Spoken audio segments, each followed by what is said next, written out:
آپ مسلسل اس کے اوپر جو ہے وہ اعتراضات اٹھا رہی ہیں، تو وہ کیوں جو ہیں وہ عمران خان کے کیسز سننے پر نظر آتے ہیں یا انہی کے پاس فکس کیے جاتے ہیں؟ ابھی تو لگا ہے کیس، ہم دعا کر سکتے ہیں کہ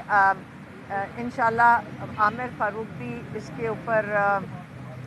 انصاف کریں گے۔ آپ ان پہ اعتماد کرتی ہیں؟ دیکھیں، ہم اعتماد ان کے پاس ریکارڈ سے تو کوئی بھی نہیں اعتماد کرے گا، لیکن آپ کو کیا پتا کہ انسان کس وقت اللہ تعالیٰ کا خوف آ جائے اور آپ انصاف دینے پہ مجبور ہو جائیں۔ امید کبھی نہیں ختم کرنی چاہیے انسان سے۔ سینٹ کے حوالے سے بات کی جا رہی ہے کہ صنم جاوید کے کاغذات نامزدگی جمع ہوتی ہیں، جبکہ اگر تناسب دیکھا جائے تو صرف بمشکل 2 سیٹیں پنجاب سے مل سکتی ہیں، تو کیا حامد خان یا زلفی بخاری دونوں میں سے کسی ایک کو مائنس کیا جائے گا صنم جاوید کے لیے، یا پھر ایک پریکٹس ہی ہے؟ اچھا ایک سیکنڈ، مجھے اس وقت کوئی ڈیٹیلز نہیں اس چیز کی پتہ۔ اس وقت ہمارا جو فوکس ہے وہ ہے عمران خان کو رہا کروانے کے لیے، اور رہا تب ہوں گے جب ہائی کورٹ ان کو ریلیف دے گا۔ اور ہم آپ سے اپیل کرتے ہیں کہ آپ اس کیس کی تفصیلات، یہ بڑی اہم تفصیلات ہیں سائفر کیس کی،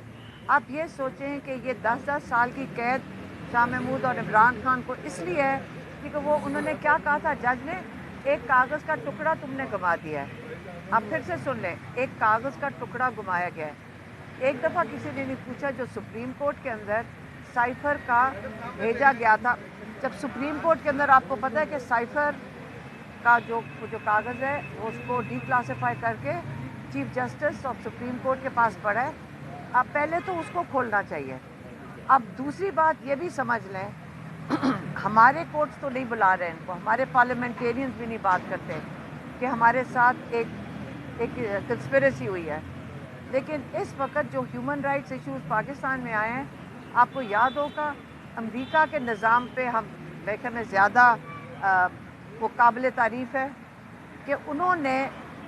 پاکستانیوں کی احتجاج کے اوپر انہوں نے ڈونلڈ لو کو،